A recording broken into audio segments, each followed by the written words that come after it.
From this point forward, the word cheese will be bleeped because Michael finds it offensive. Hello and welcome back to the Fine Dining Podcast, the search for the most mediocre restaurant in America. I'm your host, Michael Ornelas. This is the show where I'm looking for the most mediocre restaurant, that perfect 5.00 out of 10. Because people say something's good, something's bad. I need to know based on what, against what, where does it become good? Where does it become bad? There's a bar there, Mom. There's a switchover point. I am joined by my own mother this week. Hey, Hello. Hello, Mother. So glad to be back, Michael. And we are doing this in your game room. I am on the road. I am home for the holidays. I know this is going to come out quite a bit later. So we went to Hawaii. Can proud mama take a minute here? Michael trained all year to run his first marathon. First and last marathon. First marathon. And what a better place than to go to Hawaii in December. What's funny is the entire reason that I picked it, if you listen to, I think it's the Papado episode, a year ago, I set some New Year's resolutions. The other one was to get a six-pack, and that didn't happen. Well, there's always next year. Now we're 2 months into this year. Yeah. But I wanted to set a goal to run a marathon just as I'm getting older. Can I? I saw the little medals that you get and I'm like, I want one of those. I'll take a picture and put it up here. We are on YouTube if you feel like watching this. It's very much a makeshift set right now. We're just in your game room. But we're on a little bit of a high, returning from Hawaii, having a nice. Great time. Yeah. So I wanted to do a chain restaurant while I was there. And thanks to Vivi, in my last episode, she had the same idea. So she actually looked up a restaurant that you can only find in Waikiki. We went to Cheeseburger in Paradise, which used to be a chain, and now we're down to one. But this is another restaurant based off of Jimmy Buffett's music. And Cheeseburger in Paradise is historic. I am so excited we got to travel to Hawaii to review a restaurant, Michael. We'll get to it, but in the meantime, our table is ready. Or it's not ready. I don't really know. Your table is ready, follow me. Have you tried our chicken breast? Serving pancakes and ribs, I recommend the spaghetti. We're here to satisfy, not to impress. Your table is ready, complimentary butter and bread. These walls have road signs, knick-knack, cowboy hat, good luck cat, autographed guitar, some crap from your city. Behold the tchotchke of mediocrity. Fine dining, just fine dining, fine dining. Two letters on the sign are shining, neon flickering, irregular timing. Identify the perfect 5 out of 10. Fine dining. Fine dining. I'm Chris Morocco, food director of Bon Appetit and Epicurious, and this is Dinner SOS, a new podcast from Bon Appetit. On each episode, we'll take a call from a home cook facing a real dinner emergency. Then, I'll work with one of our editors or someone from our amazing test kitchen to try and solve it. Because cooking for the people you love should inspire joy, without a side of stress. Make sure you're following Dinner SOS wherever you're listening now. First impressions. What are you doing? Did you get Hawaiian leis for us to wear right now? I did. I'm trying to recreate our aloha spirit, if you will. Okay. So here we go. Putting on some leis. Great. Okay. So our first impressions of Cheeseburger in Paradise. Now, for those of you listening, it's very unfortunate. This place has cheese in the name. I don't like cheese. I have a disdain for cheese. So every time you hear the word cheese, it is bleeped. It is a no-fly zone for cheese on the Fine Dining Podcast. Luckily, I love cheese, so I can fill in the gaps for this episode today, Michael. Yeah, but like literally every time I say the name, it's Bleep Burger in Paradise. Yeah. So there was like a Hawaiian Music Hall of Fame or Walk of Fame, basically, along the street right next to this cheeseburger in paradise. And it started there. So there were little placards with QR codes, and you could learn about different personalities in it. And I went to the starting point, which is right at the front of Cheeseburger in Paradise. I scan it, and I saw something I've never seen before.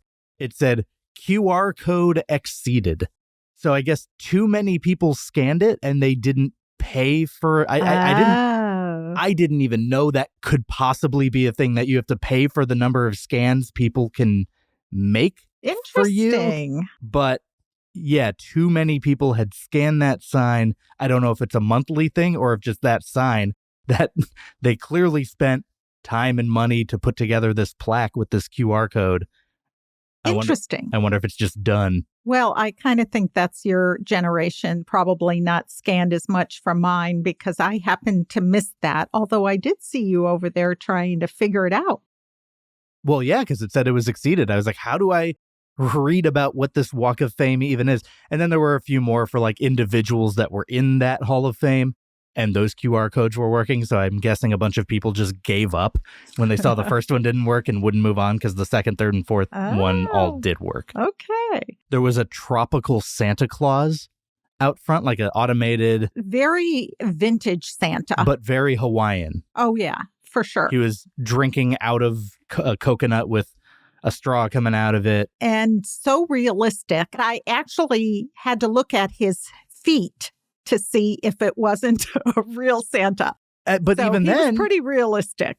But even then, he's wearing flip-flops. Like he has actual, they didn't give up at the bottom of this Santa mannequin. He's in a Hawaiian shirt, and he's got like the beaded Christmas lights around his neck, and he's got sunblock on his nose. Yeah. It's very, honestly, it's a very good. It was. Animatronic. Yeah. That's the word. But then he's on like a dolly. Yeah, so that gave it away. Yeah. Instead of a surfboard, but yeah, I mean, outside, very tropical. You walk in, there's kind of like a sports bar feel, almost like a tropical sports bar. There are a lot of TVs. I with think like at one point I counted the TVs. So it's definitely a place you can sit and watch your favorite game and the surfers at the same time. Open air, lots of bamboo. And texturing. I think, Michael, that's called clapboard that the exterior is made of, which was very historic. I think the original location was in very historic Lahaina, and all of the buildings were made of that. So I think that's where that came from. So if you look in Waikiki, you don't see a whole lot of clapboard style. Yeah. buildings. Gotcha. One thing I did notice is that on the door, or like the pillar right next to the entranceway, it said we're going to be closing early and closed all day the next day for an employee Christmas party. Oh, that's nice. But I think it may have impacted the service that we got, because they knew like no one works their hardest on a half day. When you know, like, oh, I'm off at noon, you go in at 9 a.m., you're not exactly putting in your best work. And I feel like that's reflective of the experience that we got. I feel like I'm previewing a little bit too much the atmosphere and the service that we got. So I'll save that for part 2. In the meantime, Mom, you kept using the word historic. Do you want to learn the history of the Cheeseburger in Paradise restaurant franchise? I would love to. Oh, you would love to? I would. Well, I have prepared some Eat Deets.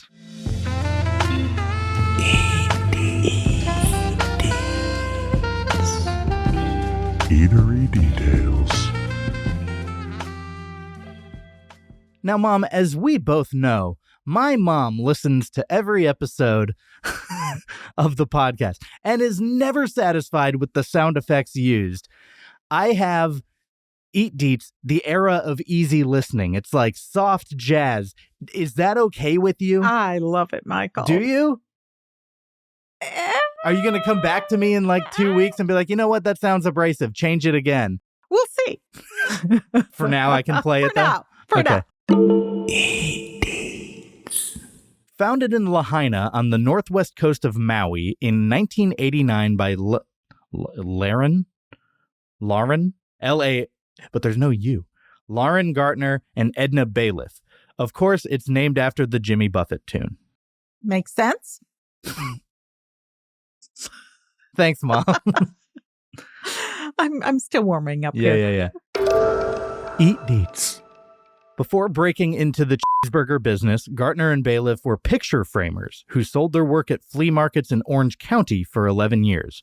In 1986, they vacationed in Lahaina and found themselves hankering for a gooey 5-napkin cheeseburger. That is the impression most people had of cheeseburger in paradise. I feel like it's the expectation people had. Okay.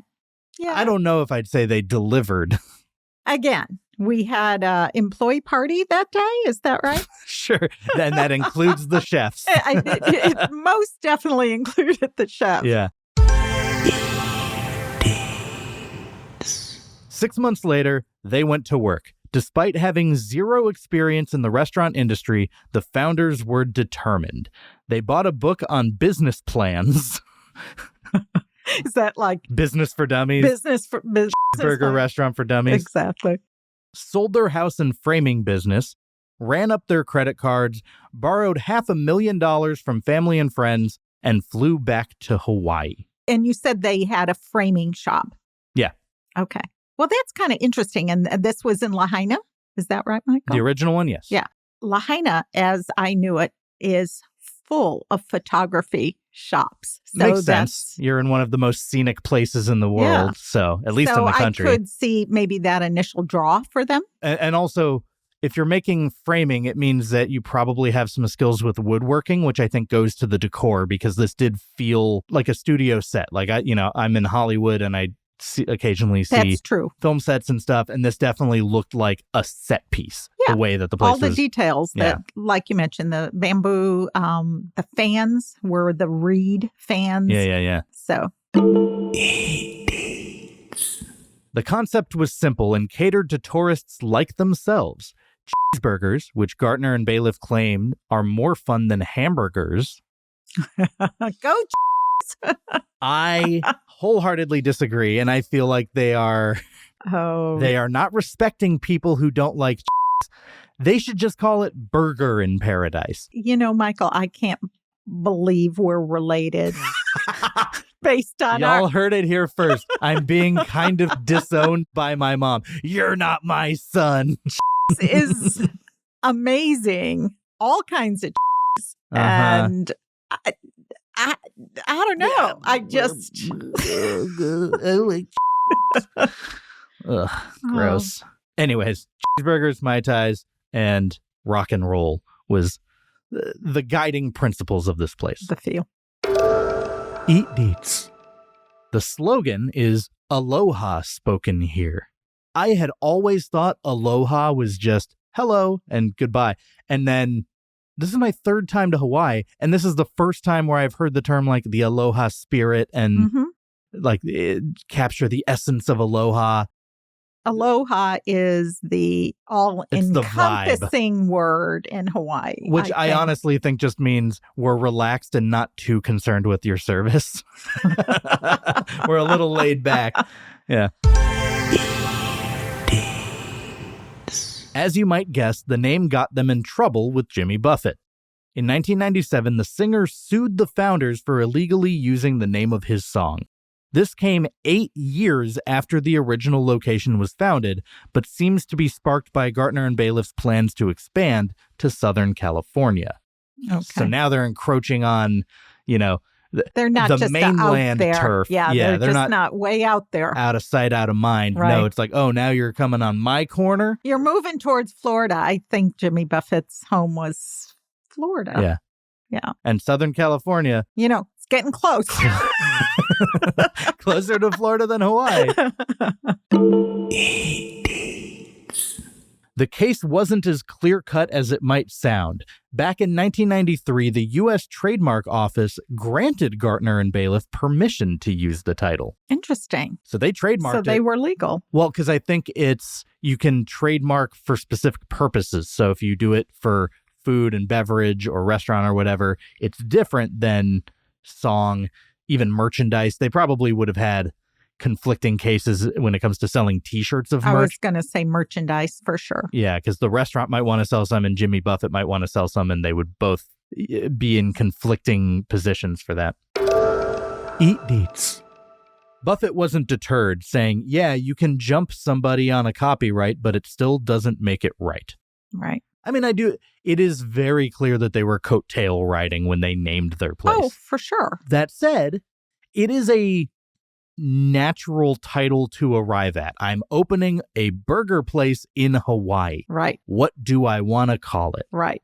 With some of the most amazing sunsets in the world, I might add, from that location. So, Cheeseburger in Paradise, it makes a lot of sense to name it that, even if you didn't know, not that they didn't, but even if you didn't know that it was a Jimmy Buffett song. Right. Yeah. It makes sense. Yeah. He also claims that he met with the founders in 1992 and told them that as long as they stayed in Hawaii, he wouldn't bother them, but he would resist any expansion. The founders tell a different story, claiming he never mentioned anything of the sort. Okay. The dispute got bitter. Buffett says the founders bend the rules. He had his friend go into the restaurant undercover. Did he have wearing a Hawaiian shirt, I'm sure. A big fake beard, as though without a beard, they would be like, hey, you're Jimmy Buffett's friend. Get out of here. Yeah. And asked them if Jimmy Buffett owned a piece of the place. Supposedly, they said Buffett was a silent partner. He's not. They're trying to coast on the Buffett name. Yeah.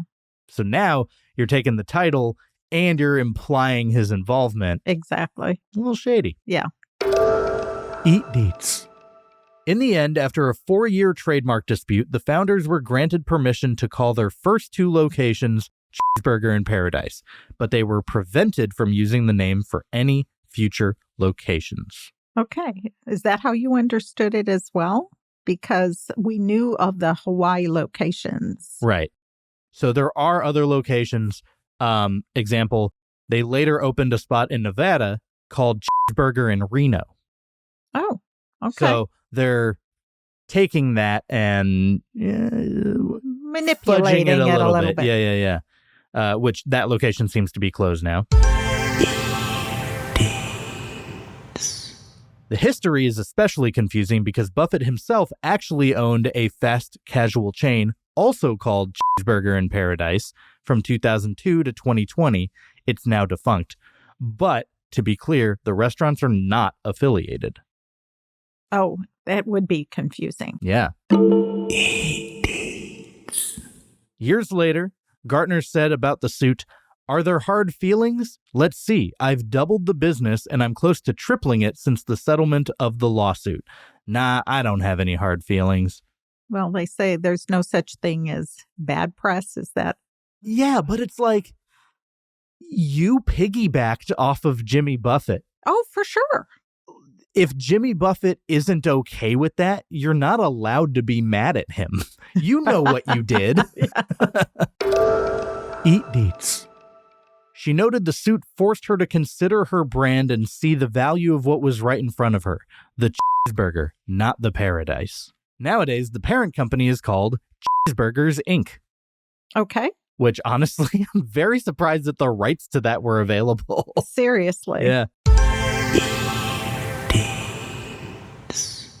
The Lahaina location became a 2-story bungalow, but originally the restaurant only occupied the top floor with seating for 66 and featured a space for live music with performances every night. There's not many places that you can get live music every night. I wonder if they had Jimmy Buffett cover bands.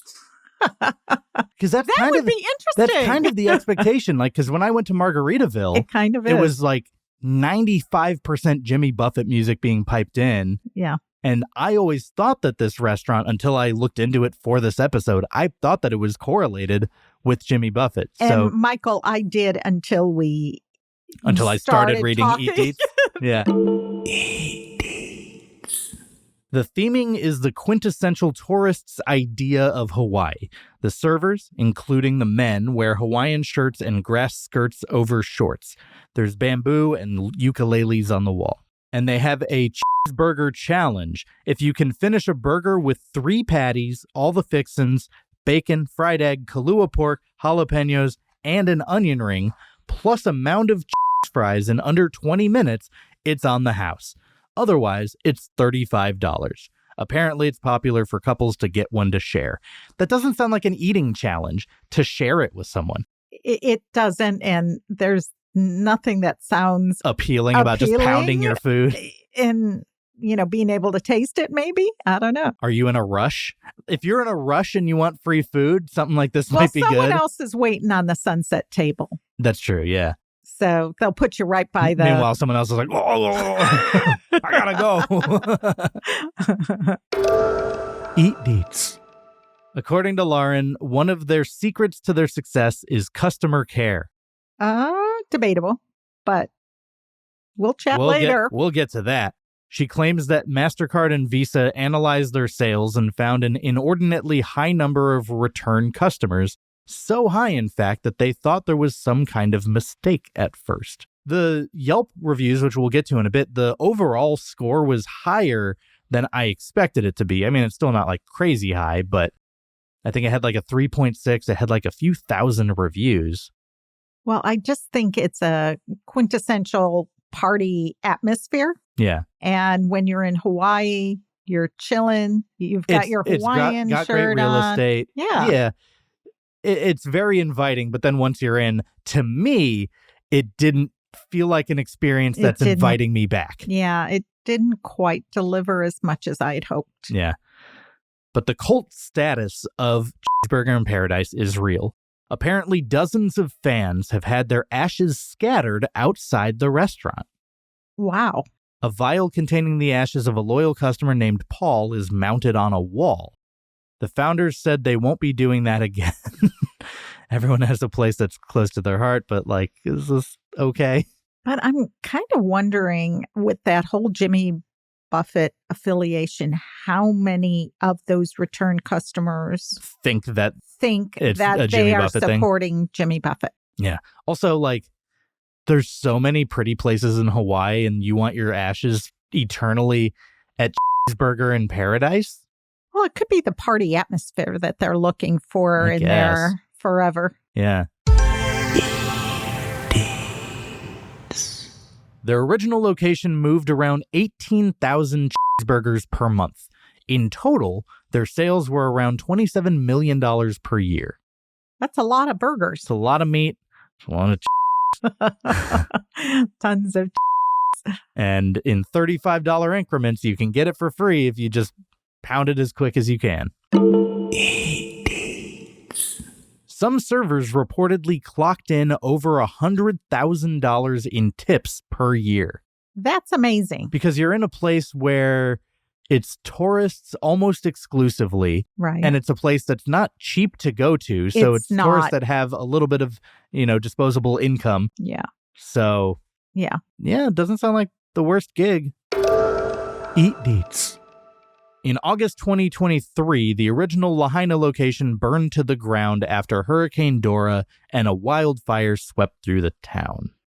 That is devastating. I mean, just the entire fire to Lahaina was... Yeah, not just in particular Cheeseburger in Paradise. Right, just Lahaina is one of the most amazing Hawaii experiences. And you were a travel agent for years and years, and wasn't Lahaina your go-to my hub, send people away there spot? Back in the early 80s, I was, I guess, considered the Hawaii specialist, in particular Maui. Bringing the Hawaii hit squad. It's just Sue with sent so many honeymooners and families to Maui, and it was like a piece of home. I had probably been to Maui over time, a dozen times. Oh, really? Yeah. You've gone that much? I have. Not even just sending people there? No, I have. Wild.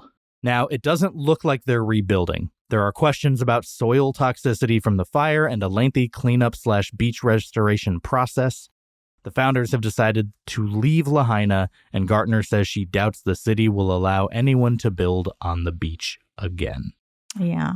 So. It's heartbreaking, but I think Lahaina will forever live in so many people's memories and in our hearts, and feel for the people that went through that. Anyways, on that unfortunate note, that'll do it for this week's Eat Deets. Before I continue any further, I want to thank all of my new listeners from SF Sketchfest. Thanks to everyone who signed up for my mailing list and entered the giveaway. I'm going to announce the winner right now, and if it's you, go ahead and email me, finediningpodcast@gmail.com, to claim your prize. And the winner is Jackie Dunn. Jackie Dunn, if you're listening, go on over, email me, we'll chat. And yeah, thanks everyone else for entering. On with the episode. Okay, we've learned about the history of Cheeseburger in Paradise. Now we need to go to Yelp. Before we can give our review, we need to know what other people are saying about Cheeseburger in Paradise in this week's Yelp from Strangers. We need a little Yelp, a little Yelp from strangers. A 1-star, 2-star, 3-star, 4 or 5. So get a little Yelp, a little Yelp from strangers. A little Yelp. Give us those complaints while you literally whine and die. Yelp! All right, this is Yelp from Strangers, our segment where we go to Yelp and read out our favorite 1, 2, 3, 4, and 5-star Yelp reviews of the very restaurant at which we dined at. Mom, do you mind if I start us off? You go right ahead. 5-star review. I'm going to go in with a 5-star review. This is from Nora R. from Tehachapi, California. Tehachapi. On mic, go ahead and just say that to the best of your ability. Tehachapi. Okay, yeah. She has 1 Yelp friend, 42 Yelp reviews. This is from May 10th, 2022. 5 stars. This place may have 3.5 stars on Yelp, but it has 1,000 stars in my heart. To be honest, I walked in here expecting the bare minimum. I was turned away from 2 previous restaurants due to max capacity and reservation requirements, and due to my hangry nature, just strolled into Cheeseburger in Paradise expecting a cheesy tourist trap. But all that changed when I was seated. My waitress, my incredible waitress, Wenna. Wow, she was amazing. Recommended the best dishes, the wings, the coconut shrimp, the fish tacos, her favorite drinks. We all enjoyed ourselves thanks to her. Her sass, her winks. She was everything and more. The bar is raised. The treatment she gave me was 1,000 stars. Her quickness, quirkiness, and more was more than enough to come back. I will think about her for years to come. I would leave this woman in my will. Wow. She's a big fan of Wenna. I'd like to meet her. She's not who we had. No. I will name my next child after her. And you can bet you're behind on it that I tipped her well over 20%, and you should too. Give peace a chance and give this place one too. Ask for Wenna. I give this place more stars than the night sky, all because of Wenna. So my only question for you is, Wenna gonna come? Wenna gonna come? What's interesting to me, so on Yelp, you can vote if you think a review is useful, funny, or cool. And for as much as they were trying for funny, no one has selected funny on this one. but both the other two have. Okay. So how believable was that? I think it was written by Wenna. Wenna from California. Yeah. So, wow. 4-star review. This is a 4-star review from Ho Ho Ho B from Aiea, Hawaii, from November 1st of 2023. Pretty recent. Went at around 7 p.m. on Halloween. They were banging busy. Wait for 2 people was less than 10 minutes, though. We sat at a table in the bar area so we could see the action. That place... What action? the bar area doesn't face the ocean. Like, that's the thing you want the view of. What action? Like, they just want to see the bartender making drinks, I guess? I think at a place like Cheeseburger in Paradise that the bartender probably does a lot of fun. Oh, like showmanship? Showmanship. You're speculating, though. You don't know. I am, because we did not see that. No. But maybe that's what we're talking about here. The action, the pina sure. coladas, whatever. I'll give it to them. That place runs like a well-oiled machine. Everyone knew their job and did it well. Not the experience we had. No. There was an older man bussing tables, and he was bussing ass too. He was on top of Mom, clearing. can you look directly into the camera and read that sentence again? There was an older man bussing tables, and he was bussing ass too. Does that work for you? Great. He was So on dramatic. top of clearing every table as soon as it was vacated. Impressive. Our server, Nestor, was great. He kept our water filled. That's important. Took our order pretty quickly and explained menu clearly. Food came out fast. Considering how busy they were, even the food runner was a pleasant woman. Remember that. Burgers were good. Bun was soft. Onion rings crispy. Yes, I'd go back to eat. Takeaway, employees are all well trained, good at what they do, from hostesses to servers, cooks, food runners, and especially the busser. Food is well done. Bravo, Cheeseburger in Paradise. You can go download our full Yelp from Strangers segment at our Patreon. The link for that is in the description of this episode, or you can go to patreon.com/finediningpodcast. And we're now offering a 1-week free trial, so what do you have to lose? Go check it out. People have wild opinions, and we get to read oh so many of them. Thanks. Okay, Mom, we have covered the history. We've talked about our first impressions. We've even read some Yelp reviews about Cheeseburger in Paradise. You and I went to this restaurant. It is time to give the people what they want. It is time to tell them our review of Cheeseburger in Paradise. And all you have to do is wait 1 week for part 2 of this episode. We'll be back. Thanks so much for listening. Mom, are there any projects you want to plug? Any social media accounts you want people to go follow you on? No. Actually, expressly don't follow my mom on social media. Don't find her. I will not give you her handles. Great. Well, we'll be back next week. In the meantime, we'll just be here waiting on our table. Have a fine day.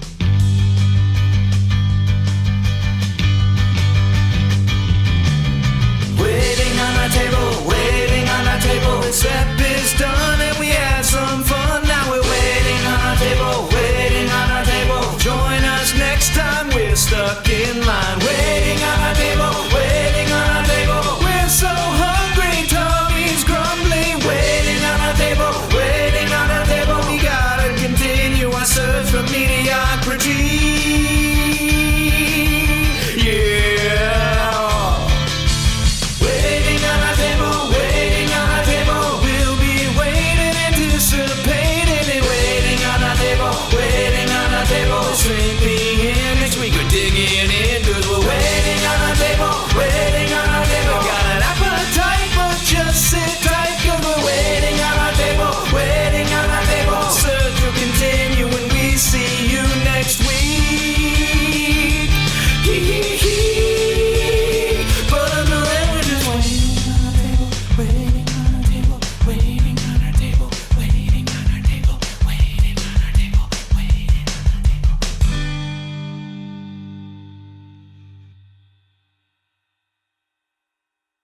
Have a fine day.